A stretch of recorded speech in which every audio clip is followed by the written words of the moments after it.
Senhor Jesus, mais uma vez nos encontramos aqui reunidos em teu nome para dar seguimento às nossas tarefas de reflexão. Agradecemos, Senhor, a tua presença, a presença dos mentores espirituais que nos ajudam nesse trabalho e rogamos que a tua bênção maravilhosa, que a tua paz envolva todos nós aqui presentes, encarnados e desencarnados, também os companheiros do grupo que não puderam chegar na reunião na noite de hoje. Onde quer que eles estejam, Senhor, que eles possam receber as influências e as vibrações deste trabalho. Também, Senhor, te rogamos pelos companheiros do grupo que estão adoentados, também os companheiros parentes, amigos do grupo, que eles sejam, Senhor, também recebam essas maravilhas de saúde, a luz maravilhosa do teu amor universal, para que as suas saúdes se recuperem o mais rápido, tranquilo, o mais rápido possível. Também, Senhor, te rogamos pela nossa casa, nosso lar, nossa família, nossos parentes, amigos e vizinhos, todos aqueles que nos são caros, encarnados e desencarnados. Por último, pelo nosso planeta e pelo nosso país, que ambos estão passando por algumas dificuldades e que elas possam ser diminuídas a qualquer instante. Sendo assim, nesse estado de paz, harmonia e tranquilidade, pedimos a permissão para dar por iniciado o nosso trabalho de reunião da noite, rogando que a tua bênção e a tua paz permaneçam em nossos corações, nos acompanhem e nos fortaleçam hoje, agora, amanhã e sempre. Que assim seja. Bom, nós vamos continuar a 26º capítulo do Evangelho segundo o Espiritismo, sobre a mediunidade. Item número 7. A leitura. Os médiuns atuais, pois que também os apóstolos tinham mediunidade, igualmente receberam de Deus um dom gratuito, o de ser intérprete dos espíritos para a instrução dos homens, para lhes mostrar o caminho do bem e conduzi-los à fé, não para lhes vender palavras que não lhes pertencem, a eles médiuns, visto que não são fruto de suas concepções, nem de suas pesquisas, nem de seus trabalhos pessoais.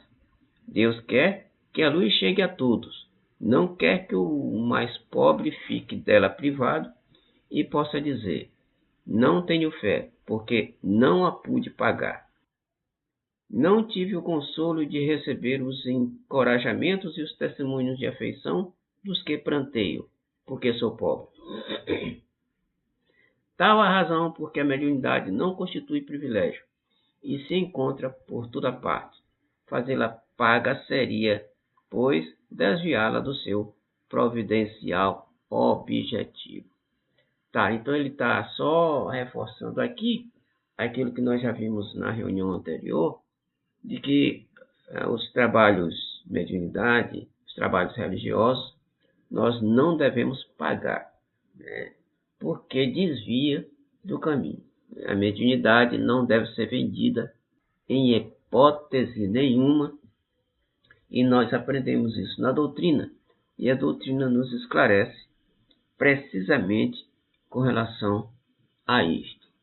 Porque quando a gente vende aquilo que nós não temos, aliás, que nós temos, mas nos foi dado por acréscimo para ajudar as pessoas, nós teremos que pagar as consequências de vender essas qualidades ou estes dons que Jesus nos deu através da nossa reencarnação. Algum comentário? Tá. Então, Marlene, ia dizer alguma coisa? Não, que está claro, pode continuar. Ok. Item 8. Quem conhece as condições em que os bons espíritos se comunicam, a repulsão que sentem por tudo que é de interesse egoístico, e sabe quão pouca coisa se faz mister para que eles se afastem, jamais poderá admitir que os espíritos superiores estejam à disposição do primeiro que apareça e os convoque a tanto possessão. O simples bom senso repele semelhante ideia. Não seria também uma profanação evocarmos por dinheiro os seres que respeitamos ou que nos são caros? É fora de dúvida que se podem assim obter manifestações, mas quem lhes poderia garantir a sinceridade? Os espíritos levianos, mentirosos, brincalhões e toda a caterva dos espíritos inferiores, nada escrupulosos, sempre acorrem, prontos a responder ao que se lhes pergunte, sem se preocuparem com a verdade. Quem, pois, deseje comunicações sérias deve, antes de tudo, pedi-las seriamente e, em seguida, inteirar-se da natureza das simpatias do médium com os seres do mundo espiritual. Ora, a primeira condição para se granjear a benevolência dos bons espíritos é a humildade, o devotamento, a abnegação, o mais absoluto desinteresse moral e material. Bom, o que ele está dizendo aqui é que os espíritos superiores não estão à nossa disposição o tempo todo, principalmente quando a gente está querendo saber de coisas fúteis, quem vai ser o próximo casamento, quem vai casar com quem, o que se eu vou receber algum dinheiro na loteria, essas coisas, etc, etc. Agora, esses espíritos superiores se afastam de nós quando nós queremos esse tipo de coisa. E os inferiores, os imperfeitos, se aproximam e nos dão qualquer opinião, qualquer uma, para que a gente se agrade. Porque eles estão para brincar, eles estão mesmo para não dar muita realidade ao fato, ao trabalho, não levam a sério o trabalho, e por conta disso eles se apresentam e tudo que a gente perguntar eles podem responder. Agora, as respostas deles não serão respostas satisfatórias no sentido que a gente possa dizer que são respostas sérias, são respostas que a gente poderia aproveitar no nosso dia a dia, na nossa vida. Portanto, a mediunidade é algo sério, é um talento que foi nos dado, não para ser, repito aqui como disse o texto, não para ser vendido nem comercializado, mas sim um dom, um talento, para que a gente possa ajudar as pessoas que estão à nossa volta e também ajudar os espíritos que necessitam, porque também os desencarnados precisam da ajuda dos médiuns para que eles possam também sair, muitas das vezes, de uma situação de extrema imperfeição e sofrimento. Marlene, você já participou de reunião mediúnica? Você é médium?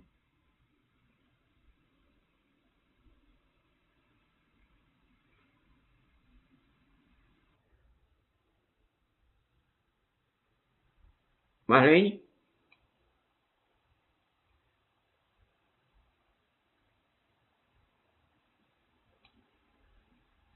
Acho que ela não está ouvindo. Marlene?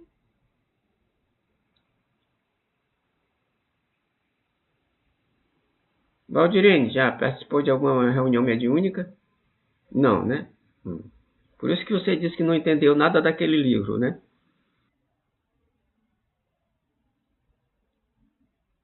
O microfone está desligado. O fone aqui está com problema. Eu até entendo, né? Mas porque eu leio muitos livros, mas eu nunca vi uma presencialmente mesmo, nunca participei. Ah, sim. Então, tudo que eu sei é de livros. Nunca vi. Mas quanto tempo você está na doutrina? Acho que desde o tempo que eu conheci o senhor que eu estou aqui. Mas aí é a primeira vez que eu estou frequentando um local assim de reunião fora o Lar de Jesus, é lá com o senhor. Tá, e a gente se conhece, eu não sei quanto tempo, que é 2 anos, 3 anos? Acho que é 2020, por aí assim. Ah, tá. Foi na época da pandemia, e aí eu já tinha ido poucas vezes lá no Seu Humberto, participei, eu lhe vi lá no Seu Humberto, aí eu depois mudei para cá pro Alto do Turu, participei acho que umas 3, 4 vezes no Seu Humberto, aí eu logo adoeci e não fui mais. Certo. Aí foi que o senhor ficou mandando mensagem para mim, mandando os livros, e aí agora o único lugar que eu estou participando é lá com o senhor, então eu nunca, assim, tudo que eu sei é de livro. Ah, a gente se conheceu lá no Humberto, tá certo. Foi. Marlene, Certo, aqui teve um probleminha na hora que eu fui ativar o microfone. Deixa eu dizer, eu estou há 13 anos no. Aliás, se a Valdirene tivesse continuado no Lar de Jesus, ela já estava há muito tempo nas reuniões, porque com seu, certo. com seu Humberto, Humberto controla as coisas, até hoje. controlava as coisas direitinho, Humberto. E até hoje tem pessoas que não concordavam, mas assim, ele sempre, ele tinha um julgamento dele, e aí ele achava quando você estava apto a ir para reunião, vá para reunião mediúnica. Então, assim, acho que eu passei uns 2 anos estudando, e eu fui para as reuniões mediúnicas, só que eu nunca fui para de obsessão. Porque ele falou que eu tinha um probleminha, que era melhor ficar na subcorrente. na outra. Isso, eu sei que a que eu vou é mais tranquila, e a de desobsessão é mais, os irmãos que vão lá são mais agitados, mais nervosos. Eu esqueci o nome da minha, mas eu estou lá com o seu, antes era com o seu Humberto, seu Antônio Mello, agora é com o seu Antônio Mello, a Fernanda. Nós somos assim, umas 10 pessoas na segunda-feira. Não vejo, mas eu sinto a presença, assim, eu fico diferente. Não adianta eu explicar para você, porque as pessoas não vão entender, mas eu fico diferente. Se eu sentir a presença de um irmão, qualquer lugar que eu esteja, eu sei dizer se tem um irmão perto de mim, entendeu? Eu sinto. Mas não vejo, não. Vejo, Deus sabe o que faz, né? Na certa é porque não é para eu ver mesmo. Tá tudo bem, não tenho nenhum problema nesse negócio de querer ver, não, eu tenho que ver, eu tenho que fazer isso. Eu acho que. E eu achava sempre que eu não tinha nem capacidade para isso, mas o seu Humberto sempre disse que o que importa é a força, que nas sessões não importa só o médico que transmite, é importante muito a corrente, que todos os outros fazem, que cada um tem seu papel. Então, mesma coisa, ele sempre falou no passe, ele deu as primeiras orientações e eu dou passe desde sempre. E eu não tinha, no começo eu tinha muita vergonha, e aí eu faço as preces. Quer dizer, na verdade, quem me empurrou mesmo foi seu Humberto, porque se não tivesse me empurrado, até hoje eu estava sentadinha lá na minha cadeirinha, lá do lado da parede, entendeu? Mas ele sempre disse que nós temos talentos, e os talentos foram dados por Deus para que a gente os use, né? E aí eu tenho isso comigo. Se ele me deu um talento de alguma coisa, eu tenho que usar em prol do meu irmão e de mim mesmo. É isso. Ok. Com relação a...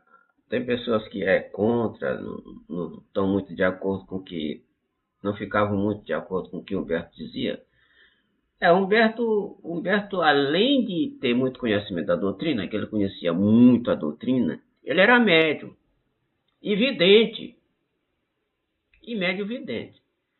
E por isso, né, que ele tinha... Eu acredito que ele, quando ele falava alguma coisa, o que ele dizia era algo real e ele tinha consciência do que estava dizendo. E esta mediunidade, esse dom que ele tinha, ajudou até a Valdirene quando estava naqueles seus, né, Valdirene?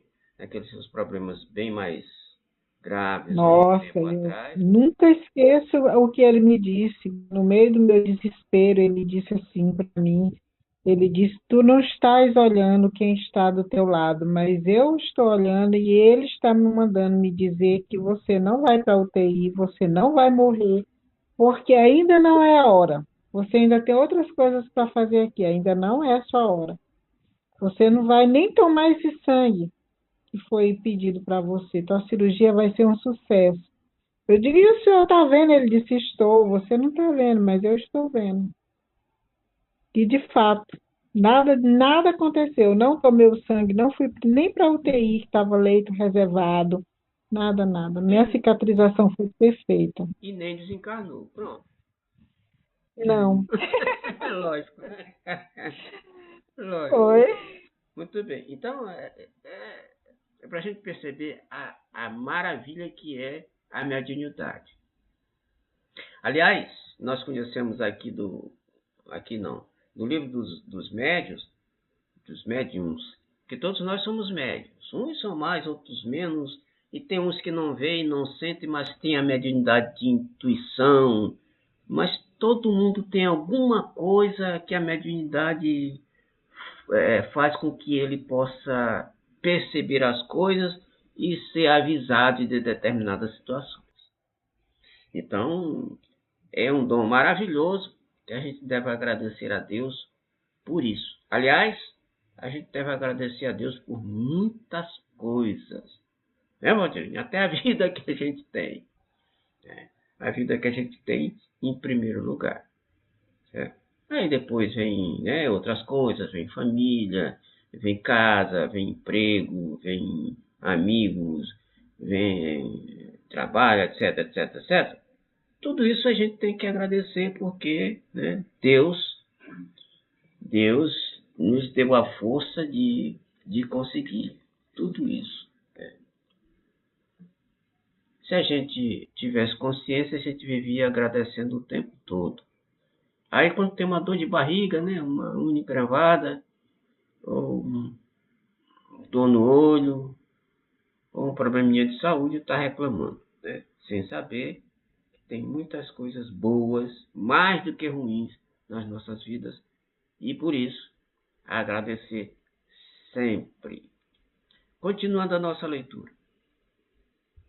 A par da questão moral, apresenta-se uma consideração efetiva, não menos importante, que entende com a natureza mesma da faculdade. A mediunidade séria não pode ser e não será nunca uma profissão, não só porque se desacreditaria moralmente, identificada para logo com a dos ledores da boa sorte, como também porque um obstáculo a isso se opõe. É que se trata de uma faculdade essencialmente imóvel, fugidia e imutável, com cuja perenidade, pois, ninguém pode contar.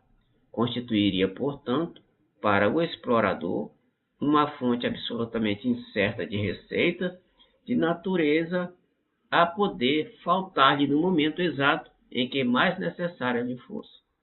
Coisa diversa é o talento adquirido pelo estudo, pelo trabalho, e que, por essa razão mesma, representa uma propriedade da qual naturalmente lícito é o seu possuidor tirar partido. A mediunidade, porém, não é uma arte nem um talento, pelo que não pode tornar-se uma profissão. Ela não exige sem o concurso dos espíritos. Não existe sem o concurso dos espíritos. Faltando este, já não há mediunidade. Pode substituir a aptidão, mas o seu exercício se anula. Daí vem não haver no mundo um único médium capaz de garantir a obtenção de qualquer fenômeno espírita em dado instante. Explorar alguém a mediunidade é, consequentemente, dispor de uma coisa da qual não é realmente dono. Afirmar o contrário é enganar a quem paga. A mais, não é de si próprio que o explorador dispõe, é do concurso dos espíritos, das almas dos mortos, que ele põe a preço de moeda. Essa ideia causa instintiva repugnância. Foi esse tráfico, degenerado em abuso, explorado pelo charlatanismo, pela ignorância, pela credulidade e pela superstição, que motivou a proibição de Moisés. O moderno espiritismo, compreendendo o lado sério da questão, pelo descrédito a que lançou essa exploração, elevou a mediunidade à categoria de missão. Veja-se o livro dos médiuns, O Céu e o Inferno. Bom, então ele está dizendo aqui que a mediunidade é algo fugaz, né? Porque ele nos informa que para ser médium nós precisamos de espíritos. E sem os espíritos estarem do nosso lado, a mediunidade não funciona. Por isso é que a gente não pode estar o tempo todo achando que os espíritos vão nos ajudar na hora que a gente quiser. Principalmente, repetindo o texto, principalmente os espíritos mais elevados, porque eles não são meninos de recado. Não são meninos de recado e nem boneco de controle, que a gente pode levar para o lado que a gente quiser, para dizer, faz isso, ele faz, etc, etc. Então, a mediunidade, como sendo uma coisa séria, nunca, segundo eles, pode ser comercializada, até porque, repetindo, ela não pode estar constantemente a nosso dispor, porque não depende exclusivamente de nós. Depende da influência dos espíritos que estão do lado de lá, do outro lado. E os espíritos do outro lado se apresentam para nós dependendo daquilo que a gente quer fazer. Se a gente quer trabalhar a coisa séria ou se a gente quer apenas se divertir.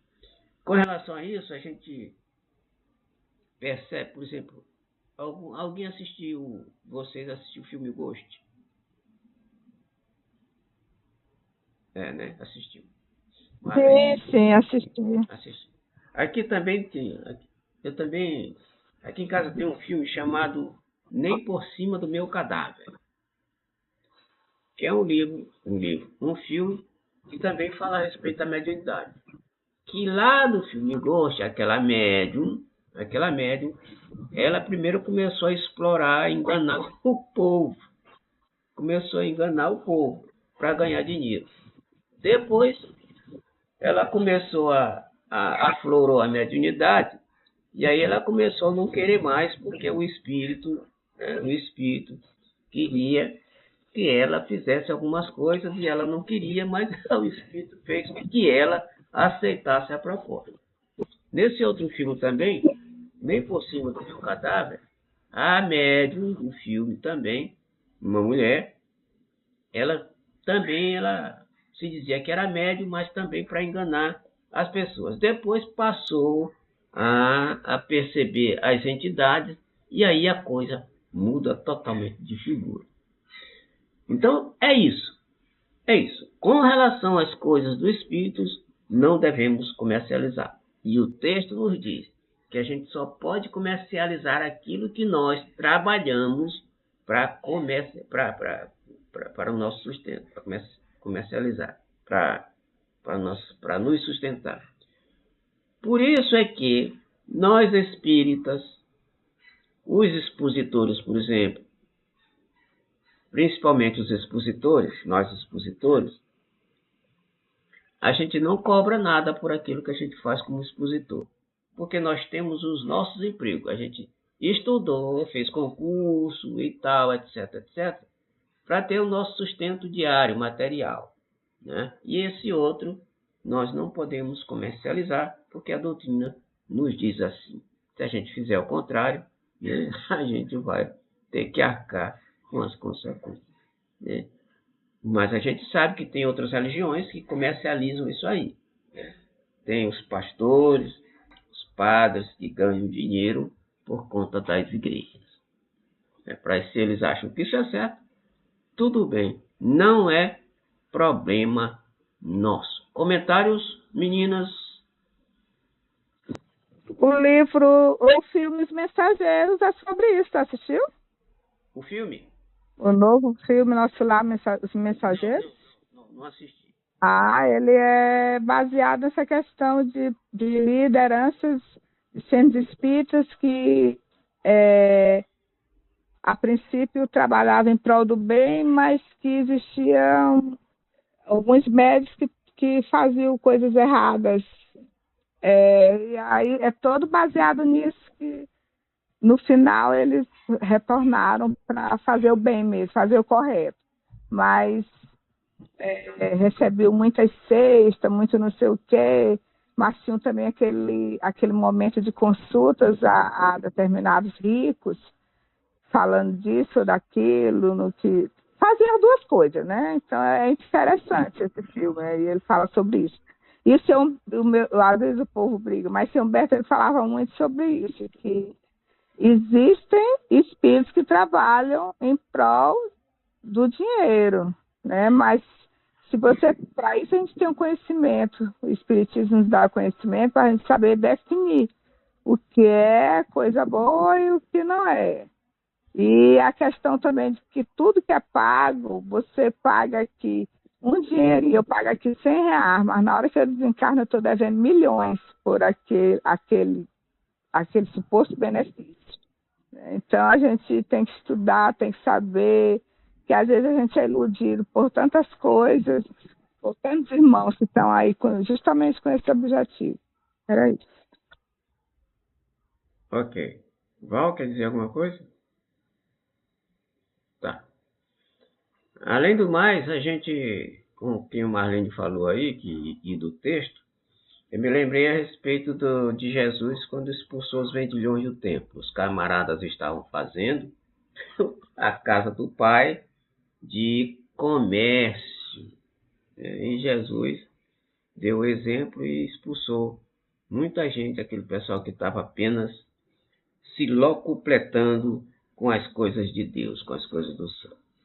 Então, começa por aí que Jesus não aceita, nós também não aceitamos, mas se alguém quiser aceitar, isso aí já é outra história.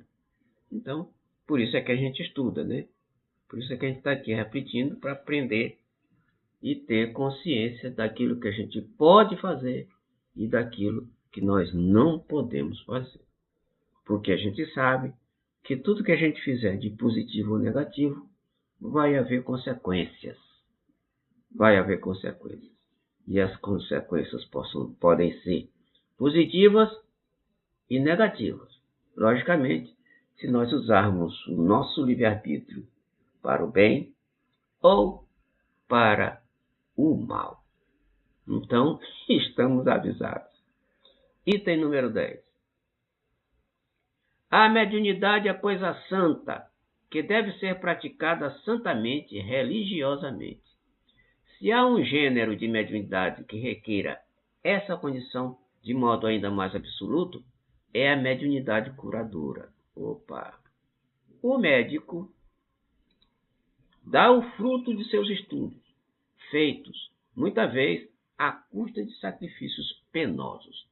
O magnetizador dá o seu próprio fluido, por vezes até a sua saúde. Podem pôr-lhes preços. O médium curador transmite o fluido salutar dos bons espíritos. Não tem o direito de vendê-lo. Jesus e os apóstolos, ainda que pobres, nada cobravam pelas curas que operavam. Procure, pois, aquele que carece do que viver, recursos em qualquer parte, menos na mediunidade. Não lhe consagre, se assim for preciso, senão o tempo de que materialmente possa dispor. Os espíritos lhe levarão em conta o devotamento e os sacrifícios, ao passo que se afastam dos que esperam fazer deles uma escada por onde subam. Bem, então, aqui ele está dizendo a respeito da mediunidade curadora. A mediunidade curadora, ele está dizendo que é algo muito interessante. Muito interessante. É uma das melhores, mediunidade curadora. E os discípulos tinham esta mediunidade. Jesus também tinha, não sei se a gente pode chamar de Jesus de médium, mas Jesus curava e nas suas curas ele também não cobrava nada. Não cobrava nada. Logicamente, os seus discípulos também não. E as curas de Jesus foram maravilhosas. A gente sabe, inclusive, do caso de Lázaro, que ele despertou, e da filha de Jairo, que ele também despertou. Porque lá na cura da filha de Jairo e de Lázaro, Jesus disse textualmente que os dois não estavam mortos, que eles apenas estavam dormindo. E ele disse, eu vou despertá-los. E despertou os dois. Significando dizer que eles estavam apenas com aparência de morte.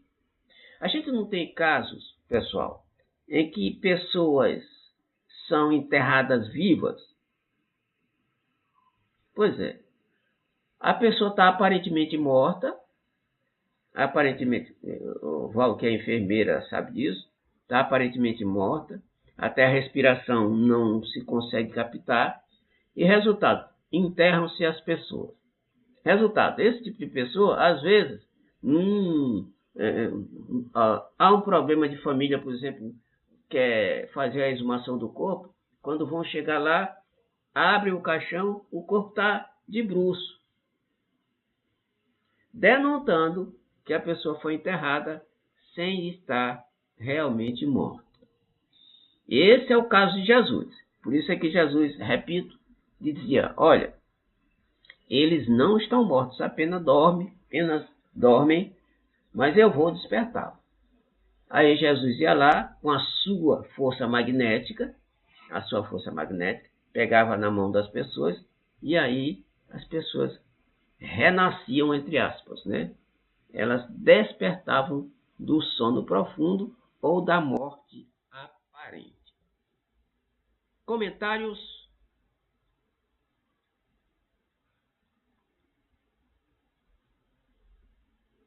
Não, tá claro. Ok. Então vamos mais um pouquinho aqui. Bom, vamos passar agora para nós ainda temos algum tempo. Passar para o capítulo 27. Olha, meninas, nós estamos terminando o livro. E aí a gente deve pensar logo, vocês comecem a pensar no próximo livro que a gente poderia estudar. Né? O Evangelho está acabando. Depois vocês dão sugestões aí para saber qual o próximo livro. Vão pensando aí e nas próximas reuniões você já pode dizer assim, eu pensei em livro tal, aí por isso assim, por isso. Eu pensei no livro tal, por isso. E aí a gente depois sorteia, né? E vai chegar à conclusão qual deles será o melhor para a próxima reflexão. Capítulo 27. Pedi e obtereis. Este livro tem 28 capítulos. Nós já estamos no penúltimo. Pedi e obtereis. Vamos lá.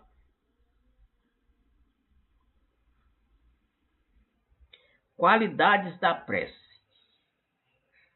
Quando orardes, não vos assemelheis aos hipócritas, que afetadamente oram em pé nas sinagogas e nos cantos das ruas para serem vistos pelos homens. Digo-vos em verdade que eles já receberam sua recompensa. Quando quiserdes orar, entrai para o vosso quarto e, fechada a porta, orai a vosso Pai em secreto. E o vosso Pai, que vê o que se passa em secreto, vos dará a recompensa. Não cuideis de pedir muito nas vossas preces, como fazem os pagãos, os quais imaginam que pela multiplicidade das palavras é que serão atendidos. Não vos torneis semelhantes a eles, porque vosso Pai sabe do que é que tendes necessidade antes que lhe o peçais.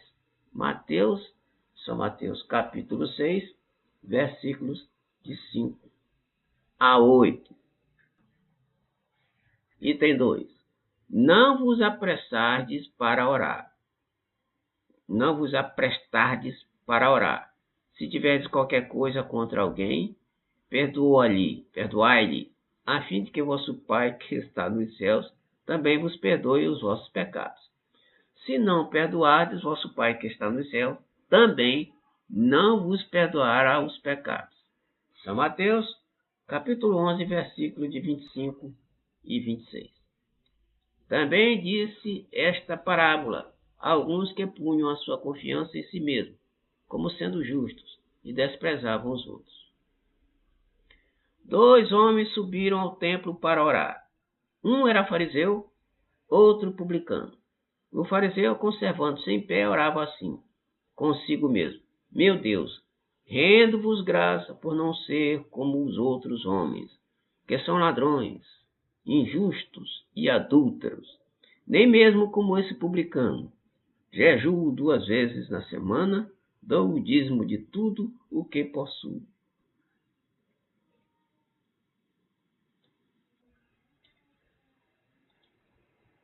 O publicano, ao contrário, conservando-se afastado, não ousava sequer erguer os olhos ao céu, mas batia no peito, dizendo: Meu Deus, tende piedade de mim, que sou um pecador. Declaro-vos que este voltou para sua casa, justificado, e o outro não, porquanto aquele que se eleva será rebaixado, e aquele que se humilha será elevado. São Lucas, capítulo 18, versículo de 9 a 14. Comentários a respeito da passagem, das passagens assim. Jesus definiu claramente as qualidades da prece. Quando orardes, diz ele, não vos ponhais em evidência, antes orai em secreto. Não afeteis orar muito, pois não é pela multiplicidade das palavras que sereis escutados, mas pela sinceridade delas. Antes de orardes, se tiverdes qualquer coisa contra alguém, perdoai-lhes, visto que a prece não pode ser agradável a Deus, se não parte de um coração purificado de todo sentimento contrário à caridade. Orai, enfim, com humildade, como publicano, e não com orgulho, como fariseu. Examinai os vossos defeitos, não as vossas qualidades. E se vos comparardes aos outros, procurai o que há em vós de mal. Bom, aqui ele está dizendo no texto que até nas nossas preces nós devemos ser humildes. Não apontar o defeito do nosso próximo, não apontar os erros do nosso próximo, porque também nós somos pecadores, ou seja, nós somos imperfeitos. E sendo imperfeito, a gente não pode nem apontar o dedo para os defeitos do próximo. Então, as nossas preces devem ser preces curtas, com sentimento, porque elas deverão ser melhor escutadas por Deus do que aquela prece orgulhosa, se elevando, dizendo que somos tais ou tais ou tais, que temos qualidades tais, etc, etc, etc. Além disso, nós devemos, antes de fazer as nossas preces, perdoar o nosso inimigo. Aliás, todo mundo aqui ora a prece do Pai Nosso. E lá no Pai Nosso, em uma das suas proposições, diz lá o seguinte: perdoai as nossas ofensas, assim como nós perdoamos aos que nos têm ofendido. Ou seja, a prece está dizendo o seguinte, que a gente só será perdoado se a gente perdoar. Então, muitas das vezes a gente ora essa prece e não perdoa. Ora, se está orando a prece e não perdoa, a nossa prece, logicamente, não pode ser recebida, não pode ser escutada pelos espíritos superiores. E aí, aí nós precisamos ser humildes e ser caridosos e perdoar a ofensa do próximo, do nosso próximo. Comentários.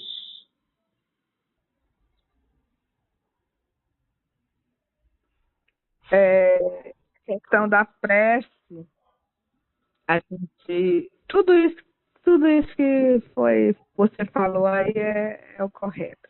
Mas assim, a gente muitas vezes critica o texto dos católicos, por quê? Porque o texto, muitas vezes, ele é muito sem nada, só mecanicamente. Mas se a gente analisar, muitas vezes nós, que nos dizemos espíritas, fazemos também determinadas preces sem sentimento, porque a prece ela tem que ser sentida, ela tem que sair de dentro, ela tem que vir do coração, ser curta, porque o seu Humberto sempre dizia que Deus não era surdo, não precisa estar repetindo várias vezes, porque, né, nesse sentido, mas que ela deve ser sentida. Você, ao rezar um Pai Nosso, você não vai. Não, você vai rezando, vai orando, que eu estou muito. Você vai orando e vai sentindo, e vai pensando, e vai refletindo. E não tem o Pai Nosso, mas você conversa, né? Muito, a prece onde você conversa, oh meu Deus, me dá força, eu não estou legal, me dá. Então, tudo isso é uma prece, mas é o que foi falado anteriormente. Você tem que estar limpo, você tem que estar realmente praticando a caridade no sentido da indulgência com as imperfeições alheias, e você tem que realmente acreditar em Deus, você faz a prece confiando, refletindo, sentindo e segue em frente, né? Porque a gente enfrenta todo dia um monte de dificuldades em decorrência de nossas imperfeições, e aí a prece ela nos ajuda, ela nos dá força, ela nos movimenta. Através da prece a gente chama a presença dos irmãos superiores, do nosso anjo da guarda, que aí através da intuição, ele nos aponta isso, ó, determinada solução que muitas vezes as pessoas acham que é dela, mas foi a espiritualidade que disse, ó, assim e tal. E não tem horário para prece, não. Eu contava ontem do Centro Espírita Lar de Jesus que todo lugar que eu vou, eu faço uma prece, um pedido, uma conversa com Deus. Se eu vou no hospital, se eu vou no tal. E aí eu, querendo cortar meu cabelo, que estava com muita caspa, eu falei com uma amiga que tem uma cabeleireira e tal, e ela disse, Marlene, eu vou te levar uma colega que corta legal. Mas ela é grossa, ela trata todo mundo mal. E eu disse, não, é nessa que eu quero ir mesmo, vamos lá. E aí ela foi comigo. E eu sempre nas minhas preces, né? E aí ela foi, cortou meu cabelo, me ensinou remédio para caspa, me ensinou remédio para mancha na pele, e conversou sobre a vida dela, e nós nos tornamos amigas não, mas colegas, né? E aí a minha colega dizia, meu Deus, como é que foi isso? Essa moça, todo mundo ela trata mal, e disse minha irmã, Deus. É Deus que, na verdade, ninguém trata mal os outros assim. Muitas vezes você está com muitos problemas e se você já vem trazendo Deus com você, tudo fica mais fácil. Então, eu digo pela minha vida que ela nunca foi fácil, sempre foi muito difícil, mas mesmo quando eu era católica e hoje eu sou espírita, a fé ela sempre esteve presente na minha vida e ela me ajudou e ajuda todo minuto. Só quero dizer que não adianta ser automática, mecânica, ela tem que ser sentida. É isso. Muito bem. Paulo?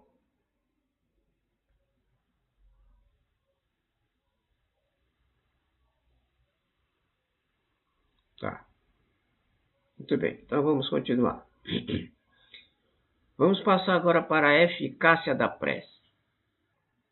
Item 5. Seja o que for que peçais na prece, crede que o obtereis e concedido vos será o que pedirdes. São Marcos, capítulo 11, versículo 24. Comentários a respeito deste versículo. Há quem conteste a eficácia da prece, com fundamento no princípio de que, conhecendo Deus as nossas necessidades, inútil se torna expô-las. E acrescentam os que assim pensam que, achando-se tudo no universo encadeado por leis eternas, não podem as nossas súplicas mudar os decretos de Deus.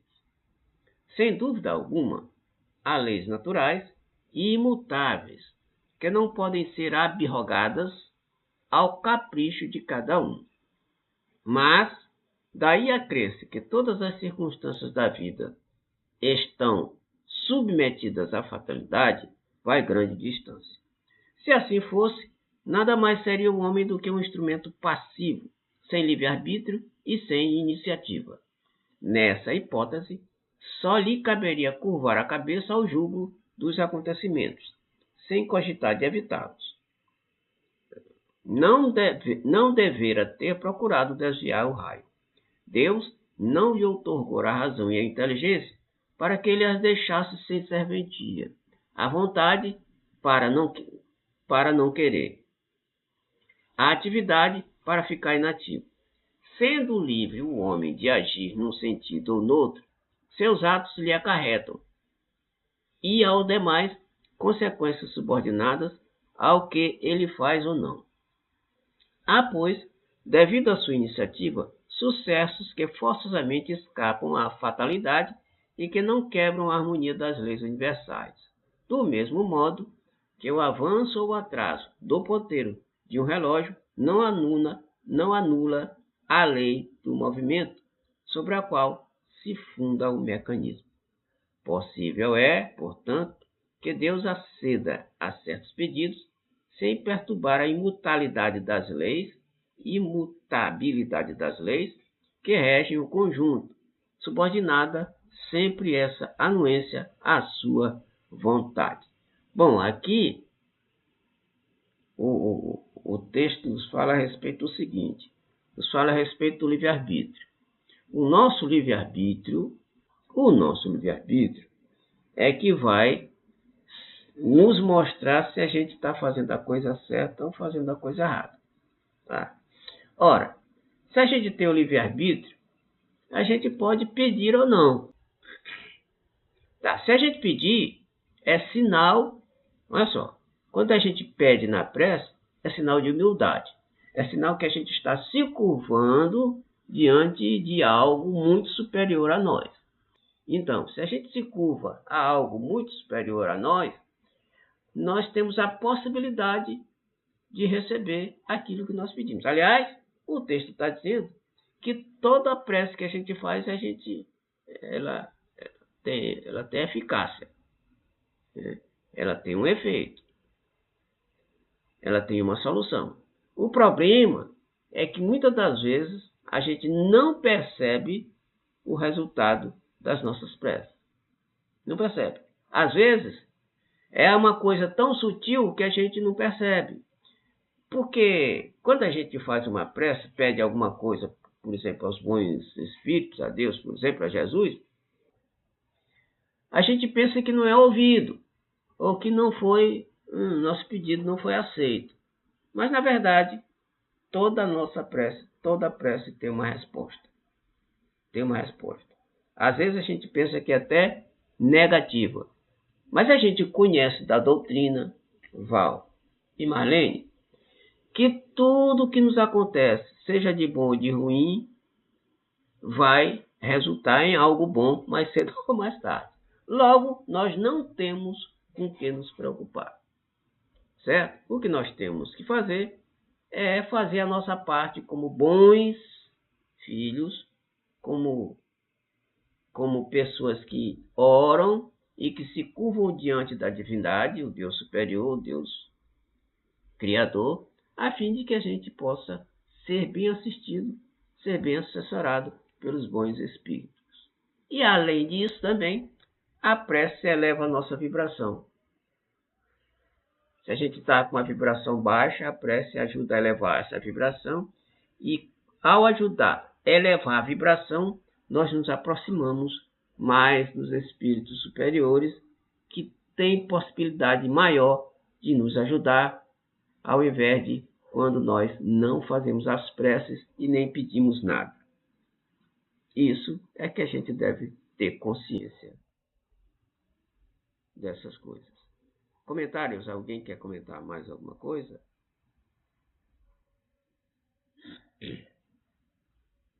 Só que essa questão realmente a gente pede, e até no pedir a gente tem que saber que a gente não vai pedir bens materiais, a gente vai pedir isso, casa, a gente vai pedir meios para conseguir aquilo, né? Força, coragem para arranjar um trabalho, para estudar, para fazer um concurso, para passar, para entendendo? Porque tem que ter o nosso esforço, não podemos querer coisas boas sem termos mérito, né? Então a gente pede, e aí Deus vai ver lá. Agora eu tenho certeza absoluta que quem não pede fica muito mais difícil. A gente tem que fazer a prece, tem que evitar pensamento negativo, tem que estudar o que a gente está fazendo aqui, tem que, na hora que as coisas estão difíceis, ler um livro bom, fazer o evangelho no lar. Então, a gente tem que ter todo não é ritual, mas regras para nós mesmos, para evitar que o desânimo, porque nem sempre a gente vai conseguir o que a gente quer. Isso aí é fato. E a certeza disso é que nos faz seguir em frente. Às vezes você vê umas situações tão difíceis, e aí você diz, não, mas se está acontecendo, eu estou colhendo o que eu plantei. E aí o que você vai pedir para Deus? Força. Porque Deus só dá a carga conforme o ombro, né? Eu sempre falo isso. É isso. O microfone está desligado, Val. Esse microfone não está funcionando. Deixa eu tirar logo ele. Algumas vezes eu durmo e eu sonho com um lugar tão esquisito e eu passo a noite toda perambulando e, conclusão, acordo super cansado. Aí eu já percebi que quando eu começo toda noite tirar um tempinho para me conversar com Deus, para me fazer minha prece, eu durmo muito bem. Eu durmo muito bem. E eu sonho, mas eu não vou para lugares. Eu sonho com umas casas caindo. Uma hora eu estou numa casa caindo, outra hora eu estou no. É um lugar muito esquisito. Mas quando eu faço a prece, eu tenho sonhos muito bons. Às noites, assim, nossa, que eu durmo muito bem. Então, de fato, a prece, ela tem algo milagroso nela. Já teve dias aqui de eu estar assim numa angústia,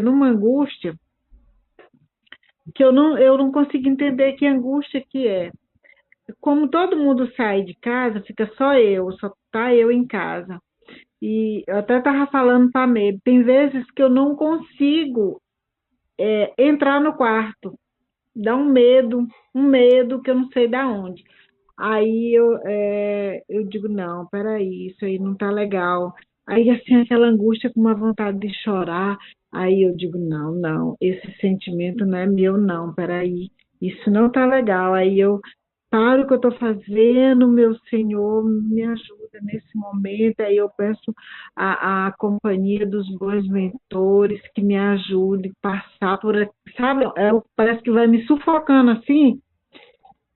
E aí parece que aquilo ali vai se dissipando, e aí 2 horas depois, meia hora depois, eu não estou mais sentindo. Então, a prece, de fato, é fato.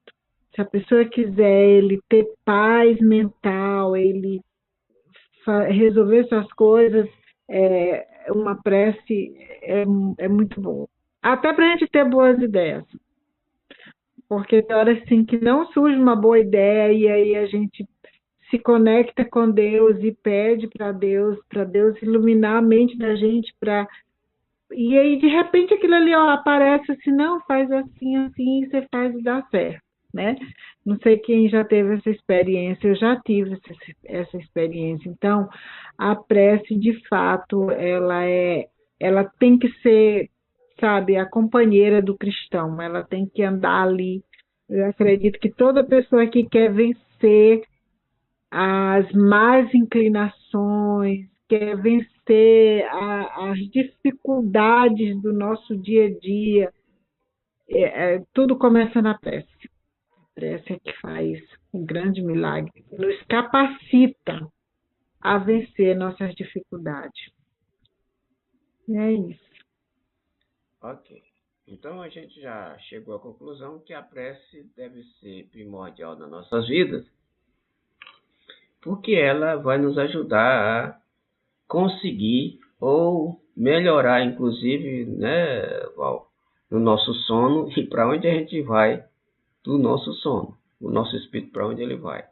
E aí a prece ajuda a gente ficar o espírito mais leve, mais tranquilo, e estando mais leve, mais tranquilo, a gente pode ir para um local em que a gente não acorde cansado, nem com má disposição, etc, etc. Então não é bom pedir? Peçamos assistência, que nós teremos. Meu irmão, tem noite que eu trabalho a noite toda. Eu não sei para onde é que eu vou, que eu passo a noite todo dia trabalhando. Quando eu chego, eu sempre estou num hospital, moro em um hospital, moro em uma clínica. Mas alguma coisa a ver assim como com saúde. Aí eu acordo no outro dia tão cansada. Eu digo, mas que diacho é isso? Mas quando eu faço oração, eu consigo dormir. Muito bem, muito bem. Eu acordo e durmo de novo, porque se eu acordar, eu tenho um problema. Eu acordo e para me voltar a dormir de novo, demora. Demora. E aí a cabeça fica ó, andando para lá e para cá. Mas eu já percebi que quando eu faço a prece, eu durmo, eu volto a dormir de novo, e eu tenho sonhos muito, muito tranquilos. Muito bom. Então é isso. Então vamos orar sempre. Vamos orar sempre, porque ela vai nos ajudar no nosso dia a dia. E orando, agradecendo, logicamente, tudo que a gente tem de bom e de ruim também, porque as coisas boas nos ajudam mais cedo ou mais tarde a nos despertar. Muito bem. Então, vamos ficar por aqui. E na próxima reunião a gente começa a partir do item 7 deste capítulo 27. Alguém para fazer a prece?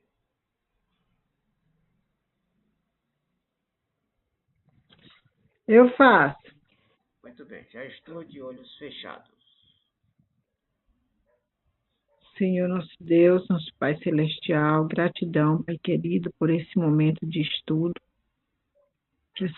que esse momento venha iluminar nossos conhecimentos, que nós possamos seguir, depositar aos teus pés, Pai querido, a nossa confiança, o nosso dia a dia, nossas tristezas, nossas angústias, nossos sonhos, que possamos de fato, Senhor, depositar cada dia nosso dia a dia, nosso caminhar nos teus pés. Fica com cada um dos integrantes do grupo, das nossas famílias, Senhor, cuida. Aqueles que não puderem estar próximos, que também o Senhor conhece o real motivo. Cuida-nos de cada um, cuida da nossa cidade, Senhor, do nosso bairro, da nossa vizinhança. E assim sendo, Pai, nesses filhos, de gratidão por esse momento de reflexão e conhecimento que tivemos. Damos por encerrada essa reunião. Que assim seja. E assim é. Boa noite, Val. Boa noite, Marlene. Evaldo, vai lá amanhã? Vou. Até fiz um compromisso que eu vou. Sim, o negócio das mangas, como é que foi? Eu fiquei de lhe perguntar. Beleza. Aqui o pessoal detonou. Detonou. Tá bom. Tá certo, Tá a gente se encontra lá amanhã então. Tá. Boa noite Tchau. para vocês, bom resto de final de semana. Marlene, saúde, muita Até paz, sair. tranquilidade. Tchau. Boa noite. Tchau.